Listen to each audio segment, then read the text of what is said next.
welcome, and thanks for coming. I am going to do a little overview of the process of how I work with models, and actually I'm going to just take this apart for a moment so I don't have to look over it to see both sides. Because people often ask if I work with models, the answer is absolutely yes, all the time. And how do I work with models? Because most artists, as there are mostly in here artists, work with models. So I'm going to do an overview of that, and then I'm going to do a little bit of talk about how I concept working with the model. Is very collaborative, how I come up with the concepts and how I follow it through and develop it. And then I'm going to talk about hair and how the hair oftentimes relates to the concept.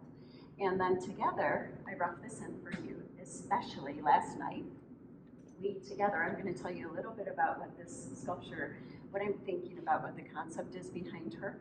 And she ultimately will have legs, but I didn't put legs on her because transport might have been a little scary. And this is backwards of how I normally work, building the top part first, but we'll get into that later.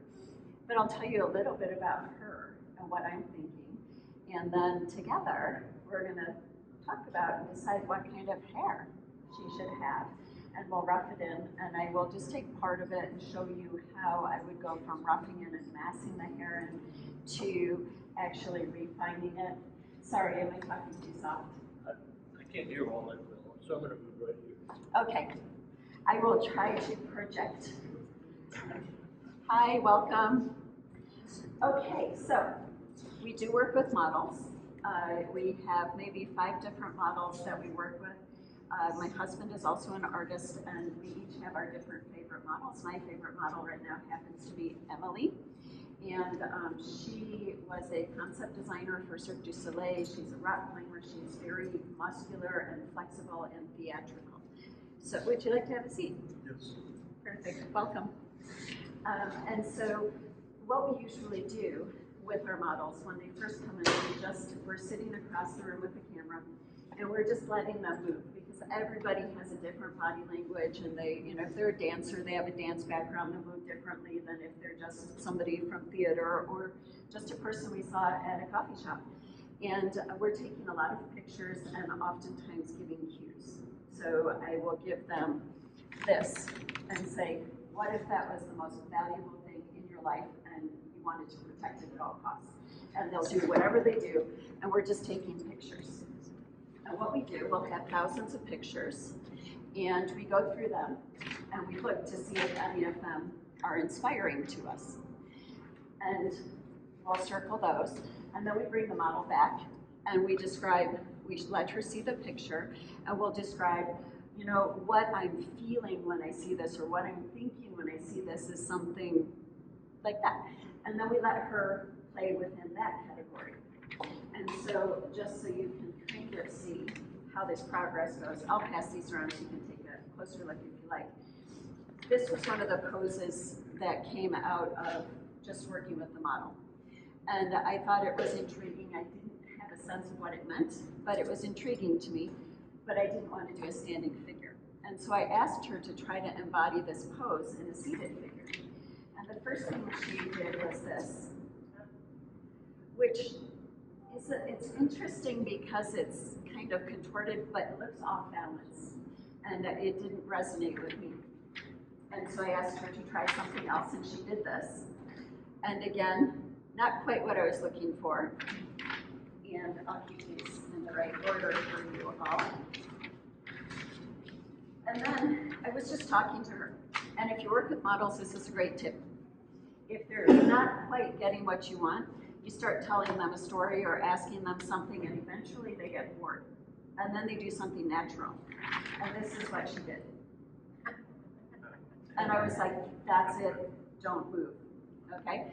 And so I had this pose, and then I take pictures all the way around her. So we have a human-sized turntable, we take 26 pictures. Hi, welcome.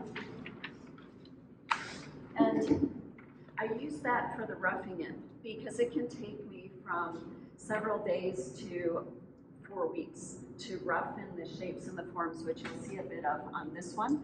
And I'm not going to make somebody sit there for 4 to 8 hours a day while I'm doing that, because the poses I pick oftentimes, as you can see from this, are complicated and they're hard to sit in.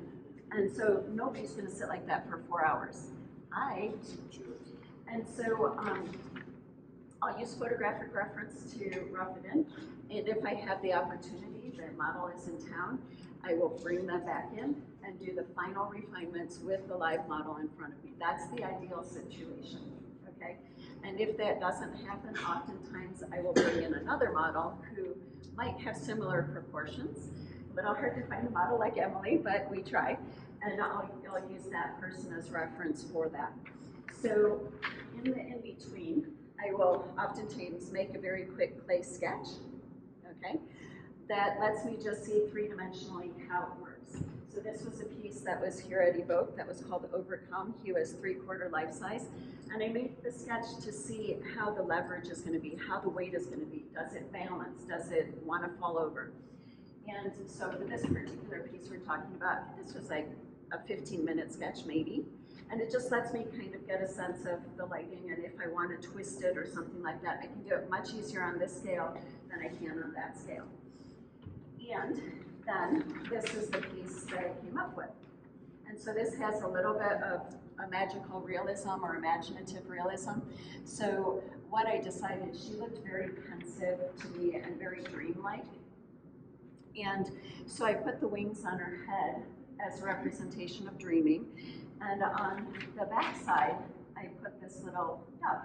So we raise exotic pigeons.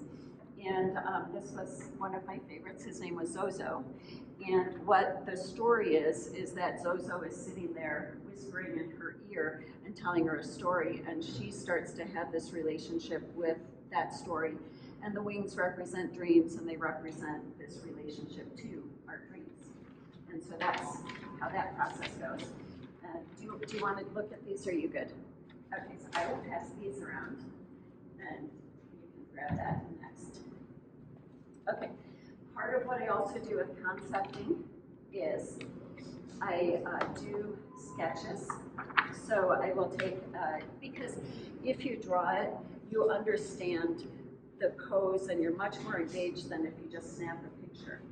And so I come to understand it, and the length of time it takes to draw something as opposed to snapping a picture, I get to really engage in it, and that subconscious part of my brain gets to kind of start to think, what does this mean, and why do I like it, and why am I drawn to this? So some of the sketches I do are like this.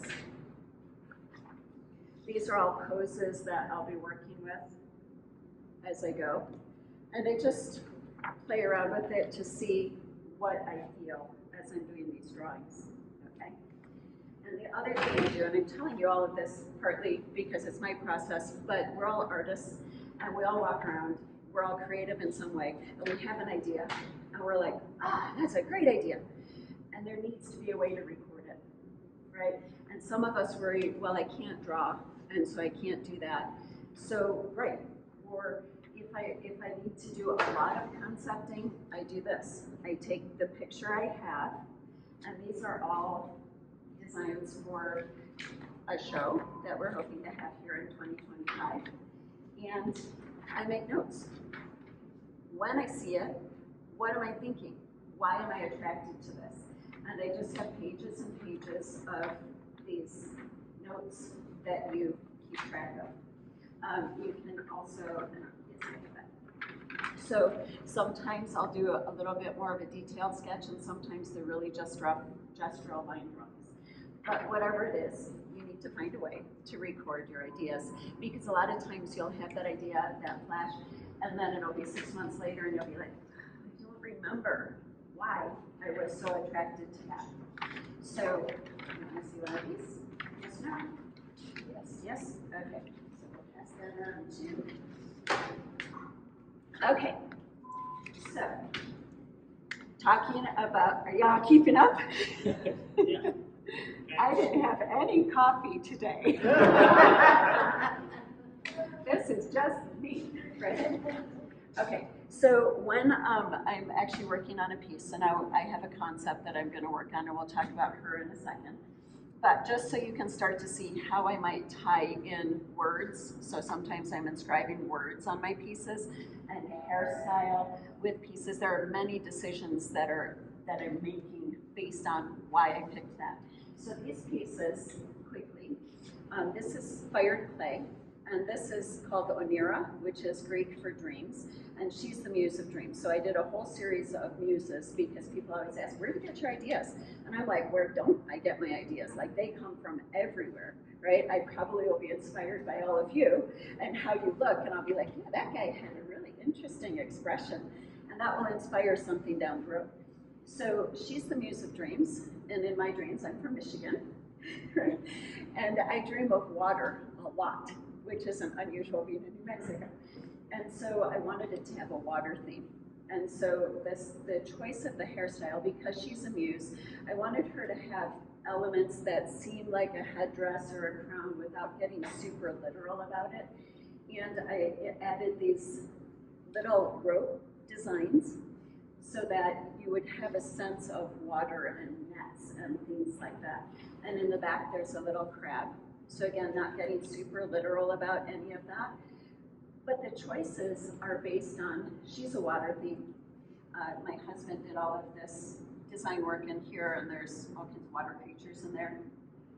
And I chose to have the hair unbound because I'm thinking water, I'm thinking seaweed, I'm thinking things flowing, things wrapping and curling, and I didn't want it to really be bound up. Now, if on this I had made the whole thing just be straight hair, even with the curl at the bottom, this is a massive space on the sculpture.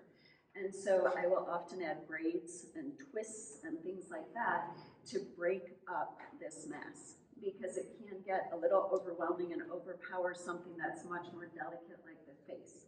And so I want to be aware of what I'm calling attention to in making those choices. This one is called Ktissis, and Ktissis means creation in Old Greek, and she's the muse of creativity. And again, because she's this muse figure, I was thinking, goddess, something like that, goddess, queen, something. And creativity, I'm trying to associate it with nature because so much of our inspiration comes from nature and the natural world. And so if you look through human history, horns on people oftentimes are tied to nature. It doesn't mean anything nefarious or bad, it's just nature religions and tying into that part of our history. And because she's part of nature, I also chose to put this little bit of foliage in there. It's a little flower. You can come take a look closer. But you'll also see again, on this one I chose to keep her hair up because I wanted to have more of this design work showing. And you can see that I'm still breaking up those masses. So I'm not just having a mass of hair and the bun. Now sometimes I'll do that, where I keep the hair quite simple if I want more attention to be on the body or the face or the words, okay? So, very quickly, the girl over there you can look at later, the other bust.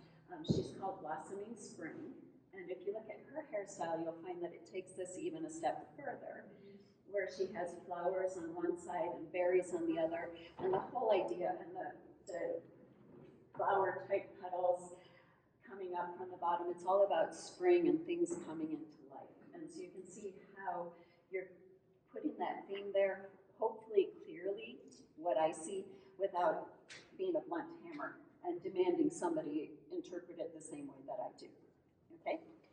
Now, one last one. So this one is called Bloom. So we have a lot of themes, similar themes here. And this one, there are words. She's based on a quote from Zen Shin, which is, a flower doesn't think about competing with the flower next to it, it just blooms. And so she's about finding your own unique voice and honoring that and allowing that to come into being, because it's important that we all contribute to the creativity. And so the hair, I wanted it to have more of a feeling of vines and growing things. And so I picked a braid that isn't really tight and refined like this one. It's a little looser, but it feels like something growing. And then when I was choosing how to do the words on her, I also wanted that to have this kind of more organic, natural, flowing shape with vines and things wrapping around. And if you look, the ones that are within the design are the story, and the one that's just a single strand outside is that quote I just told you repeated. So what I like with the sculpture is if you look at it from one side and you're engaged, that there's something that encourages you to walk around. And I love it when you walk around and there's a surprise that rewards you for actually engaging with the sculpture to walk around it. So you come around the backside and you're like, wow, there's a bunch of words here. I wonder what they say. And whether you take the time to read them or not, it adds to the overall concept and experience of the piece. Okay, everybody with me? Any questions so far? Yes. These are so large, it just seems incredible that they don't. How do you keep them from exploding in the kiln? Okay, so most of us did play in high school or middle school and worked the whole semester and had this beautiful thing we loved, and the teacher fired it and it blew up, and it was heart-wrenching. I had that too, the whole face blew off of a piece. And I feel that that's actually because in that kind of a setting, the pieces are being moved through too quickly. So usually when things blow up, it's because there's still moisture in it. And when you heat moist clay up, the water in the clay expands and turns into steam and blows it up. Yeah, exactly. And what I found is if you dry things, well, first of all, don't leave them solid. I've tried that, and they crack a lot, but they don't blow up. But if you dry them like completely and totally and fire them very, very slowly, it's very rare. Fingers crossed. I haven't had anything blow up in years. Now I've had things crack and things like that, or maybe there's an inclusion like a stone in the clay and a part will go pop out like that. But the actual disasters, usually you can mitigate that just by how you're actually treating the clay. Would you make a head and put that on the body, or is it always just one giant piece? Well, if I were smart, I'd probably make it in pieces because it'd be lighter, but they're always one piece. So I have a couple of regular sized kilns, electric kilns, and then I have a big gas kiln. And so we probably could fit, what, 4 of us in there? Not standing up, you'd be like this. But it's pretty big, so I can fit a life-size reclining figure with a hand like this diagonally across the bottom. So I don't fire that very often because it takes 22 to 24 hours and I get really tired. So, I try not to do that very frequently, but I do and I have to. Yes? So when you work full size, how do you keep it from collapsing from the weight of it? You guys are so smart. You know all the problems with clay. So, do you want me to take this for you? Yeah, Okay, yeah, absolutely. So, all clay wants to do is react to gravity, right? It just wants to be in a pile on the floor. And so, part of how I work with the clay, so first of all, you'll see I build things hollow. I'll just show you, okay? So, that's how I build things, okay? Which is unusual. So I always tell people the sculptures are like a human-shaped pot, okay? So if this were a pot, you'd all go, okay, I understand how you made that. You either did slabs, or you did coils, or you threw it on a wheel or something. So basically, I start with slabs, and I start with geometric forms, so cylinders. And then when it's hollow, I can get inside and push things out from the inside. And that's part of why this is still cut apart. Part of it was so I could get it here, but part of it is because I don't usually do like the sculpting until I've got the whole thing roughed in. So this is what I would call roughed in at this point, where I've got an idea of where things are, and it might change later, but I wouldn't actually do refinements in detail until I had done the legs. And normally, of course, I would do the legs first, but in this case, we've got the torso, so I'll build the legs later and stick them on. And I would also have the arms on there before I start doing detail. But for our purposes, you can kind of see, she's just like a human-shaped pot, right? That's gonna have appendages that look like legs and arms. right? Okay, so when I'm building a big piece, what I need to do is to manage the drying of the clay. So since I did this last night, it might collapse today. And if it does, well, I'll learn something valuable. Okay, maybe we'll learn how to reconstruct a sculpture that collapsed. But part of it is that I'm managing the drying of the clay. So that's why I couldn't do the legs first, because the legs need to sit for quite a few days, because there's cylinders. She's going to be sitting with her legs out in front of her. And so there's cylinders that go sideways, and so that really wants to collapse. If you imagine I had 2 cylinders going out from here, and I put all this weight on it, it wants to smush it. Now, part of what I do is I'll put an internal brace in there. So I'll make like a little column of clay inside the cylinder, and I'm always thinking, how does all of this weight translate to the ground? So on this, super easy, it goes straight through the walls. If there's legs sticking out, I have to figure out how does this weight translate through this front wall and the back wall. Does that make sense? Yeah. And the other thing with big sculptures is, so like clay really doesn't want to do that. So her head, right? If I put a big hairdo sticking off like this, right? Sticking like this, that's a lot of weight, and she's going to want to go backwards. And so I have PVC pipe, and I can just stick that in there while I'm working, and that will hold it in place. And then if it really needs support, like this one needed support under the leg and under this side of her butt cheek right there and under the foot, I actually make braces out of clay that go under the sculpture in those areas, again, so the weight can transfer down into the table. And then those clay braces stay with her through the drying and through the firing. Okay, and so a life-size sculpture just takes a lot longer because you have to go a little bit slower. Okay, all right, so this girl, she is based on Poole. Okay, right? And so what I was working with on that is Hemingway said, the world breaks everyone, and afterwards some are stronger in the broken places.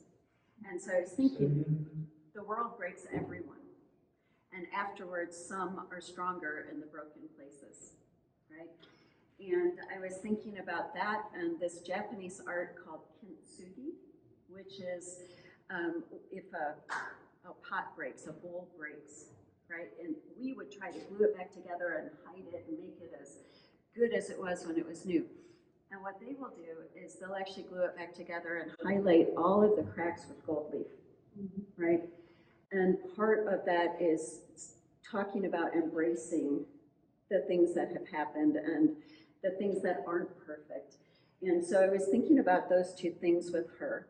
And so what she's going to be about is that in being authentic in our experiences and embracing the things that weren't the greatest.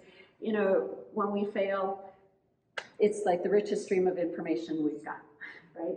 And if we can have an attitude where we embrace that, we do come out stronger and we learn valuable things. And it's like, if I thought I was going this way and I face plant, well, I learned that didn't work. And so maybe next time I go this way, and then I learned something.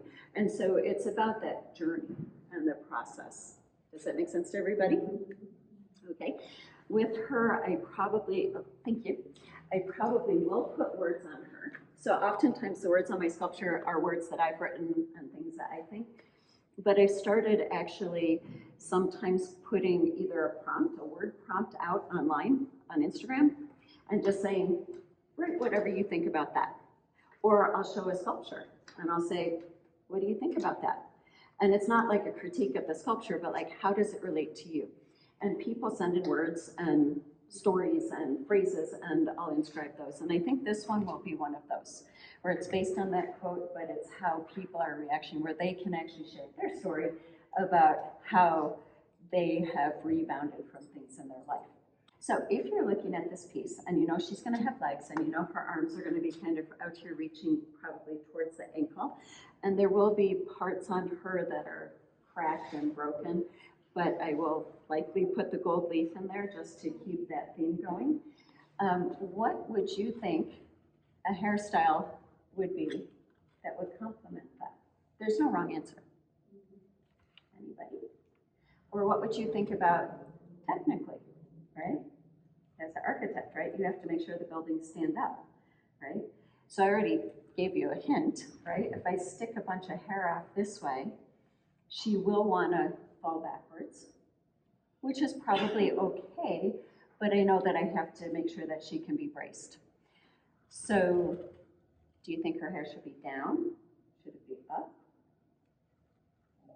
I like her without hair. Okay, without hair. Yeah, just the way she is. Okay, and what would that mean?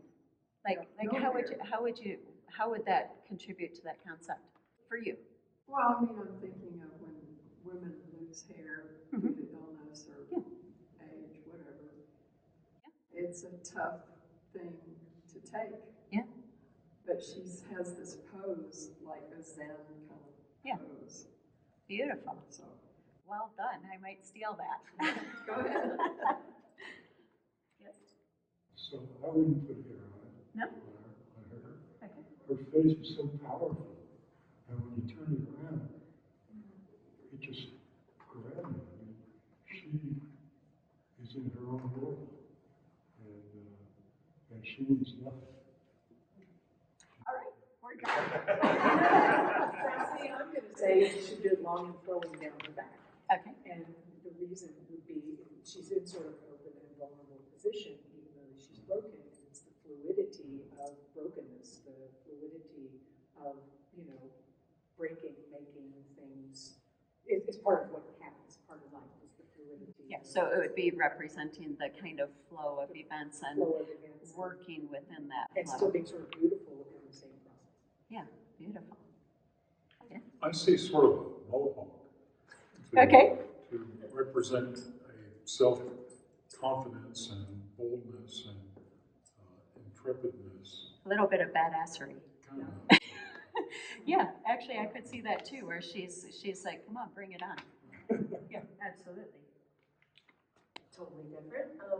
I see something high going on with the hair, but I would want to see two very full braids coming down the front somehow, because this broken person, I could see the braids sort of becoming like a hug, and leaving the back open for more,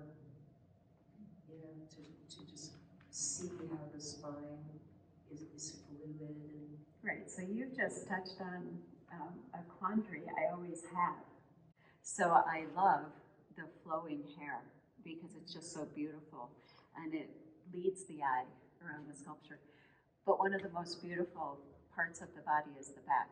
Yes. And there's so much detail and topography and it's lovely and how everything shifts and moves. So how do you cover that up? That's a hard choice to make, right? And also with the braids, like when I think of braids, sometimes, I think, more like a Americana kind of thing, Little braids. Yeah, like the Little House on the Prairie kind of feeling. But I also think of Vikings and Amazons and like women warriors that are out there, with these, braiding their hair because they're trying to fire their bow and arrow or whatever they're doing. So there's a certain element of strength with that as well. So how do you make a decision? Because they're all great and they're all valid. And you've all given me great stuff to think about, right? When I actually make a choice on this. How would you make the decision? I mean, for today, we have to stick hair on her because that's what we're here to do. Yes. You make a series of wigs. There you go. No, I just have to. I would like to see the hair like she's getting hit by a huge gust of wind and her hair is all flying in the sky and you can still see your back. So it kind of be. If you That can way. technically do that. Well, you can do anything. Maybe not the first try. I think it's going to depend on what your focus is. Is the focus the brokenness, the strength, the openness of the front pose, the strength of her back? I mean, those are decisions that you as an artist have to make. Exactly. And I think the hair follows. In terms of how does that push the narrative forward? Right. Of what the focus is. Exactly. And what would happen if on the front, what you're all seeing is this kind of restful pose, and you walk around the back and it's just like hair all over the place, and you're like, whoa, wait, what's going on here? You know, she's standing, you know, against the wind, or, you know, what's happening? You know, I think it was Ford, Henry Ford, that said, if it feels like everything's going against you, remember that a plane needs to take off against the wind. So, you know, it gives you lift. So yeah, sometimes we do that too, where if we want a different experience for somebody where they interpret it one way on the front, and that's one of the beauties of sculpture, right? You walk around to the other side and you're like, oh, okay, this is a totally different story. Yes? Are you saying things very intentional? Is it sometimes, or do you ever work the hair where you just stop and have no idea? I do that a lot. Oftentimes with the sculptures, I have a pretty clear idea of where I'm going with it. And this group in particular, because they're all about metaphor and emotional and experiences and things that hopefully when somebody, like when you look at that picture, I think all of you had the same emotional response to the body language. None of you are like, oh my God, what's happening to that woman, right? There's this sense of all of the things you've just expressed. And so sometimes I'm just working within, okay, you know, this feels like it wants to do that. And I have tried doing a mohawk before and I couldn't pull it off, so she ended up with something else. But I might start with one thing and think it's gonna do something else, and then, you know, we're gonna get Santa Fe here, but the sculpture tells you, actually, I'd rather do this. And so I just follow it that way. And I oftentimes, I don't have children, but I imagine sometimes when you have children and you raise them and they get to be teenagers and you're like, oh, okay, so this is who you are. Great. You know, something like that. And sometimes with the sculptures, it feels like that, where I thought it was going one way, and as I work on it, it's like, oh, okay, you want to be this instead. Okay? That was brilliant, you guys. That was really awesome. So, if we're going to put hair on, okay, I probably won't make a firm decision on the hair since you've given me a lot of things to play with. But when we join clay to clay, especially because this is a little bit more set up, and the clay that I'm working with is quite gooey. Not gooey enough to splash the other artwork in the gallery, but it's quite soft, right? And this clay that I use is very gritty, so there's a lot of sand and grog in it, because like a pottery clay, you wouldn't really want to use this except right here, maybe. Because if you're throwing on a wheel, it would be scratching your hands up and it would kind of hurt. But for sculpture, and especially big sculpture, especially if you're doing life-size sculpture, you want to have a lot of grit in the clay because it gives it stability to be able to stand. So with a porcelain, it's very unlikely I would have been able to do this last night and bring it here and not have it want to collapse as I'm pushing clay onto this today. But this clay is very firm. You could see I can pick it up and move it around. Mm-hmm. Is it possible to use different types of clay, like porcelain for eyebrows and different color clays too? Is that work? Yes, it is. It helps if they are fired to the same temperature and if they have a similar shrinkage rate. Porcelain notoriously does not play well with other clays, right? Because it's very pure and it behaves very differently than other clays. However, you could take porcelain and make it into a slip, which is a liquid clay like this, which is kind of what we use for glue. And you could use that, and when you finished it, you could brush this. Hi, you've stepped in the middle of a party. We were just waiting for you. We're just to the point to start sculpting. I'm so glad you're here. Thank you. That's great. You guys are all so participatory. So you could brush the porcelain slip over the top like that, and that would actually create a white and very smooth surface that this clay does not have. So when this clay dries, the clay shrinks and the aggregate in there doesn't. And so you'll get a little tiny pebbling on the surface, which oftentimes to me looks a bit like skin. So I don't mind that. You can also take clay and make layers and layers and layers and slam it together so it joins, and that's how they make the marbled clay like if you've ever seen marbled clay bowls, it's layers and layers and layers of different kinds of clay. Okay? So I'm going to start. I'm kind of in the dark over here, so when I turn it around, you'll have to tell me how it goes. So I would start by scoring, right? So we're going to score the surface. Hi. Oh, one other thing that you could consider in making your hair choice, if this were a bigger sculpture, this one is probably going to be pretty stable.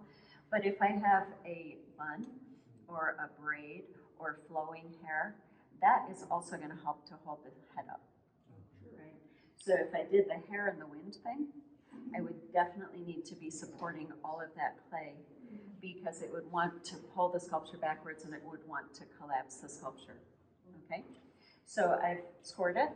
I'm going to put some slip on there. And so whatever hairstyle I'm going to do, okay, sorry, I have to back up. So I have seen this, right? People, when they think of hair, especially straight hair, right, they'll want to just put like a chunk of clay on there like this, right? So I'm just going to do that super quick, right? And they'll put a slab of clay on there. And then they'll take a tool like this, a needle tool, and they'll draw lines like this. We see that a lot, okay? And it kind of looks like hair, right? But it's not very believable, right? Because even straight hair, unless they're like a fashion model and they've just spent 3 hours and their hair is literally like glass, hair doesn't do that. Hair, even straight hair, clumps. I mean, you can see my hair, it's very straight, but it wants to clump together. And so even if I was going to do straight hair, I'll just throw some clay on here. We'll just play around a little bit. I would still, so like if I was doing hair like mine, I wouldn't necessarily add a whole lot of mass, but I do want to put some mass on there. And I'm just blending it in so that it extends a little bit up from her head. Same thing with eyebrows, by the way. We don't just like draw eyebrows on her forehead, okay? So I would mass clay on there like that, right? And then my job is to start breaking it into smaller and smaller forms.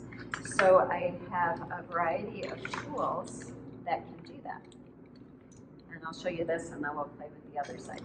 Okay, so I have a bunch of different tools that make different marks. So sculpting is a lot about making marks and what kind of marks you like and what kind of marks make the light and shadow actually work and make us believe it's hair. And so the first thing I'm going to do, and I'll do it here because I'm right-handed and then I'll turn it, but I'm going to break up the mass first just by cutting some little chunks out. Okay, so I just cut some chunks out. So it breaks up a little. Now, our natural tendency is to go very neatly like that, like mechanical. And then it looks mechanical and it's not believable as hair.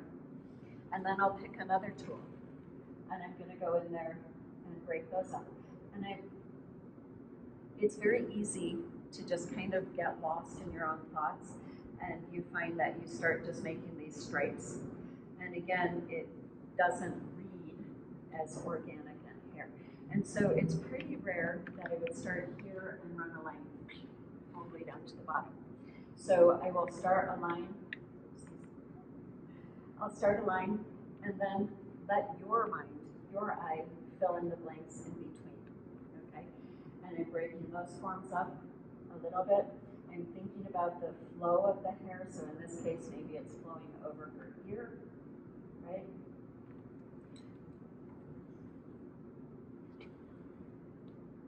And then I might go in and break it up some more. And there's going to be several phases of this, right? And as I'm doing that, I might say, oh yeah, I think it wants to kind of start to wrap around her front. And so I might take a chunk out of there, right? And just kind of start sculpting it that way. I would work on that for a little while. And then take one of these brushes, synthetic, okay? And you can actually brush over the surface. And that will soften those harder edges that I have on there. And then what I would need to do is let that sit for a day, because I'm introducing an awful lot of moisture to it. And then I might come back and again break up those bigger forms into smaller forms using smaller and finer tools. Okay. And if I say, wow, that's a little too much texture in there, I'll come back in and blend some of those things out. Right? So a lot of it is just working with letting the viewer's eye fill in some of those details for you. Okay? So you can start to see how you could develop that into longer hair. You might want to add curls and waves and things like that. Okay? Pull that off. You should actually let all of you guys do this. That would be so fun. Let everybody do it. So if I was going to do, so you were talking about flowing hair down the back, you were talking about braids, you were talking about hair in the wind. We had a couple of just leave her without hair, right? Did we have anything else? Mohawk. What's that? Mohawk. Oh, I'm scared of the mohawk.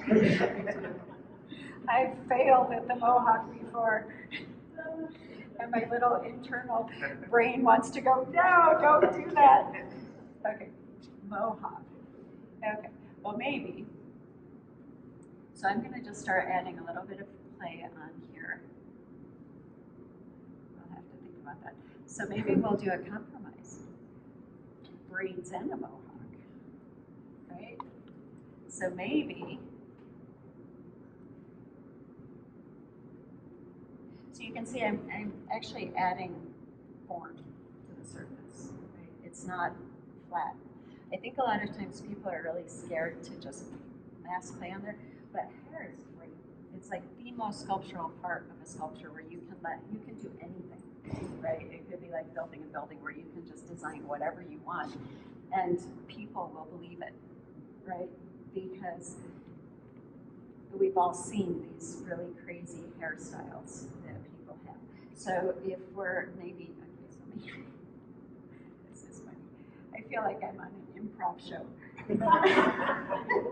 And they said, be a Laura Ingalls Harley rider. Okay, so we're gonna do a little mohawk kind of thing. Maybe we won't go too Mad Max crazy, right? But maybe what we can do, we have to think about how her hair could actually do that. So you might be just like implying something, right? And maybe if she is a little Mad Maxy, crazy girl, maybe she does have something flowing down the back. So I'm just kind of putting the clay on. When you were talking about sort of the Viking or badassery kind of thing, Yeah. I was thinking of how, for me anyway, the image of Viking warrior, woman warrior hair, it's a total mess. Yeah. It's dirty, it's Yeah. rumpled, whatever, but there was something maybe braided or whatever in there, and so the mohawk, rather than a perfect cut sculpted mohawk, it's a twist. Yeah. You know, or it's the center braid going down, but then it's been battle worn. So Yeah, so then you get, yeah, it's a little bit messier. And maybe if you wanted to create that kind of a feeling or experience, you wouldn't go in with that brush and really smooth it out. Maybe you're going to leave it a little rougher and really smooth her out. So she's very smooth and refined. But the hair is doing something a little bit more wild, right? And so if we're talking braids, and I love that you all are problem solving this with me, that's the fun part. You could actually do some really interesting things if you're following this kind of braid, stuff going down the back, stuff going down the front. I don't know that I could incorporate the wind, hair blowing in the wind with that, but you can also consider whether the hair touches the skin and then you create some of these negative spaces in there. That might be interesting. Once you start getting into braids, so what you were suggesting, where maybe this is a braid going down the middle, maybe what you've got is braids going, smaller braids going down the side that are causing that part of the hair to pop up. So maybe we've got a braid going here, coming down this side, right? And then maybe this part is more like a twist, right? Where the hair is being twisted. And if we did that, how cool would this be? Coming back to our theme, right? With the kintsugi, right? And you might try this and be like, yeah, that was fun, but, right? But I think that's part of creativity too, right? Is allowing yourself the freedom to explore. Maybe part of what could be kind of fun about this is this part of the hair could be a little bit tighter, pulling back into where we've got a braid. So we maybe got this part pulling back into, this might be a braid, this might be a twist, right? Where the hair is twisting. And the cool thing you could do about that, I don't think I have the right tool for that, but we'll work with what we've got. If this was a twist, right, it would be quite easy to carry that theme of the gold that's on her body. We could actually have the twist bounded with little gold pieces here, right? And so you can actually bring the theme of what's happening down here up into the top. Now, the other thing, if you were doing this piece, that you'd want to think about is, okay, if I'm going to put words on there, and I'm making her Viking, this kind of thing with stuff coming down the back and coming over the shoulder, how does that relate to the words?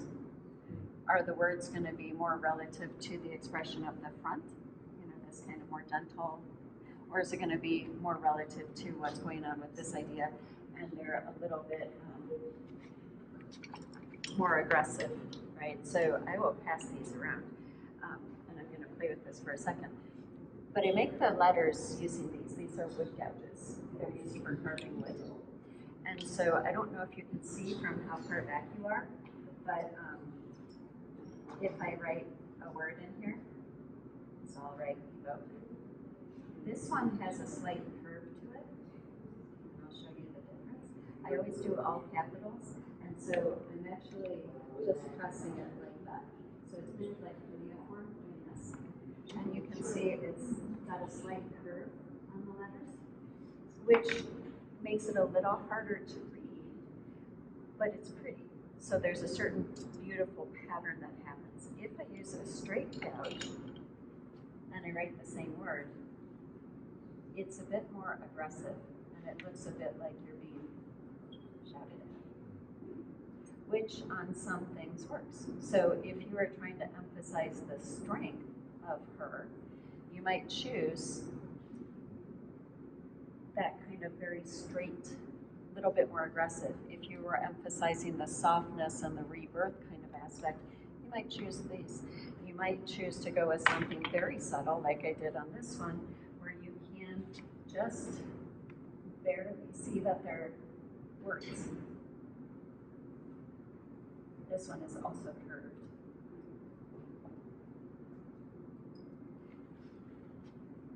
Yes? Question about you mentioned cuneiform. Do you ever do something like maybe with cuneiform palimpsest of erasing over some of the words, writing over them again? I haven't written over them, but there was one piece that I did where I wrote the words because it was about a critical moment in your life where you make a decision. And so all the words up to that point were doing one thing, and then they faded out, and then all the words above it were doing something else. And it was about that moment of decision of not this anymore. I haven't tried writing over it though, but that might be interesting because what would that represent? Rewriting. Right. Yeah, so it's change, it's rewriting the script, it's making up a new thing that's more empowering. All of those things would be really great metaphors that I might not ever tell somebody unless they asked. But they would come and you would certainly understand that because obviously you have some kind of reference for that. So when you're designing the hair, somewhere in your mind, you're also thinking, if she's going to have words on her, what are the decisions I'm going to make around these words? So if we were actually wondering if I can just come over there, that might I'd still be blocking some of you, sorry. I don't know if I can sculpt from the back there. But if I was doing, so we've got a twist going on here. We would go through what I was just telling you before in terms of taking those big shapes and starting to break them up into smaller shapes. And to make a ribbon shape that would be kind of between the hair, it's really helpful if you have a tool that has a square tip, because you can actually, this is not the right shape, but you can actually dig it in and pull it across and then dig it in the other side, and it will create, with the light and shadow, the illusion that something is wrapped around that bit of hair, right? So you just go, whoop, pull it around, push it in, okay? Now, quick note about braids. Right, so that could create a mohawk kind of a thing, right? A lot of people, when they're doing braids, hi, how are you? How are you doing? Doing great. Looks like you're doing a pretty good job there. Oh, this is all them. I am just doing what they told me to do. Oh, oh, we got it. They said, yeah, actually. They said, make a sculpture and do the hair this way. And I was like, all right, good ideas. So with braids, because they can be confusing, I oftentimes will see people do this, because it makes a lot of sense, right? You take clay and you braid it, okay? And that's a braid, right? Now, if you were trying to just try something out, like I'm trying out this braid mohawk thing, and I don't want to spend 3 hours sculpting this to find out if I like it, I could do that, and we call that FPO, for placement only. Do this, stick it on there, right? And see, yeah, do I like that or don't I? You know, is a braid going to work or isn't it? Okay. But what's the problem with that? It's what? too literal. Yeah, it's literal and it doesn't look sculpted. So if the rest of your piece is sculpted, like every part of it you've sculpted, that stands out and it catches your eye and it looks mechanical and it looks like a technique that you learn in a class. And we want to not have anything that pulls the viewer out of our experience of what she's about. We don't want her to have this experience of, oh my God, what's going on there? And then we come around the back and we're like, huh? Right? We don't want to do that. So when we're doing braids, if you don't know how to sculpt a braid, hi, you can start this way and you can actually take your tool and go over the braid and sculpt it in, okay? That's possible. I usually actually just draw a braid pattern, and I'll show you what this looks like. So I'm kind of delineating how that braid is going to go. Can you see that? I know it's kind of small. Okay. And then I would go back with my tools and actually sculpt it, and I'm just picturing, okay, this piece of hair goes under that one. So again, I'm taking that bigger shape and dividing it into smaller ones. This piece of hair goes under that one. And then what you'll end up with, even at a very rough stage, is something that looks sculpted and matches with the rest of your piece, and hopefully not drawing somebody's attention away from what you want them to stay focused on, which is the piece and the experience and maybe what their experience is and what you're saying. Sorry, I'm a little too short for this table. I just stand on tiptoes. So you just work within that design and keep squishing the clay so that it works underneath. And you're working with the marks you can make and how you're controlling the fall of light on the surface, right? Removing stuff when you don't need it.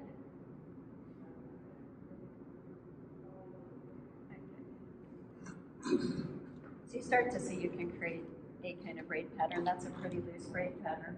I could do much tighter, I could do smaller. And then I would follow the same thing. I would take the bigger shape, divide it into smaller shapes. using different tools so they all make different kinds of marks. And then I would brush it, let it sit for a few hours, and then divide it up again using something that has even finer lines. Right, so this one has very delicate lines, so that would be something that I would be using on the last pass, and I would be making those lines very delicately as I go. So if I was carrying on with this kind of warrior Mohawk woman, I probably actually would take what you were talking about and run a whole bunch of stuff down the back, and just know that that's going to cover up a lot of the real estate back here and the stuff that's beautiful, and it also takes up a lot of the canvas for words. But maybe that's okay. Maybe what's the surprise when you walk around it is, wow, there's all this beautiful hair that's engaging just in terms of shape and form. And then I could start the words at the bottom of that and carry them around the hip into the front. And maybe the words then are what's going to actually draw the viewer around to the back. Yes? If, instead of words, if you wanted to imply tattoos, because it's hard to find a model with tattoos. Yes. How would you do that? Tattoos? Usually with tattoos, I would, on the finishing, I would probably actually just use like acrylic paint and paint it on, right? I don't usually use fired finishes. I don't use underglazes or glazes because it tends to go into the detail and obscure detail, and that bugs me. So I tend to use what we cold finishes, which is paint. So acrylic has a couple of benefits. One is that it seals the surface from moisture. So a lot of the sculpture clays these days, they have an ingredient in it that helps with the shrinkage, that after it's fired, it will absorb water and it'll pop, and they call it a lime pop or a calcium pop. And it's tiny, but it just will pop a little thing off the surface, and it eventually stops doing that once it's equalized into your environment. But I find that annoying, and so the acrylic makes a nice seal for that to help prevent that happening. It also is unlimited, the color choices that you can make. I tend to go more towards the clay colors and natural colors, but I have done things that are graffitied that are very highly chromatic, right? I could see actually if you're maybe doing something more Japanese, so maybe this would be kind of a cool sculpture to do that. If you were thinking more like those beautiful waves that the printmaking had done, I could see actually taking a tool and inscribing. And if I did that, I would probably use something like this or this. And I could see actually inscribing a design that, you know, could be reminiscent of something in that Japanese history of art stuff, right? And that would create the illusion of a tattoo, right? I do create and make my own tools, so on some of the pieces, they want to have like a double line, and so I just take a couple of tools and attach them so I can pull this way and create designs like that where it has a natural double line where I don't have to be drawing two lines.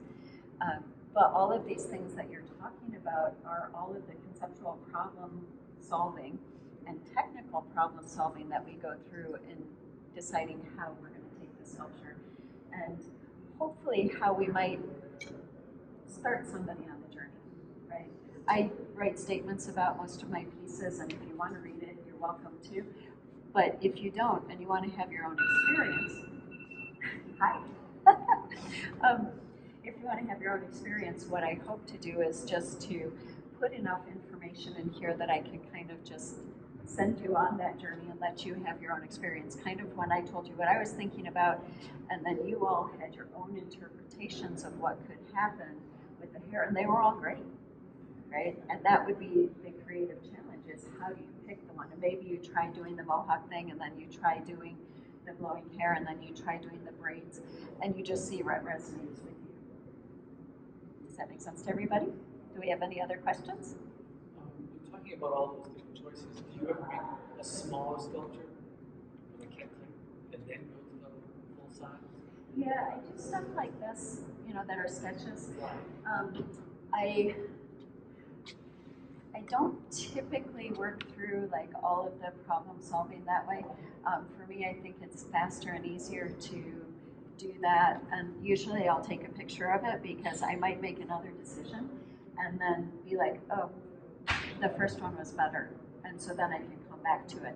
But usually it's easier because the water-based clay is pretty quick to be, I mean, you can see, right, what did we spend 10 minutes and we've masked a bunch of hair on there, and we can get a sense of, yeah, that's the direction I want to go, or no way, right? I mean, I think that might be kind of cool. Right, but you can get a pretty clear sense. So it would be very easy then for me just to mush it around and turn it into something else. Now, if I was doing the blowing hair thing like this, I probably would make a little sketch like that, because this is going to be a technical enough challenge that it's going to take a lot of time to sort it out and figure out how to make it work. And so in that case, I probably actually would do a reference sculpture to see if I actually even like it. Anybody else? No. You guys have been like the best audience ever. Wow, you are so creative. I loved all of your ideas. Thank you so much for coming.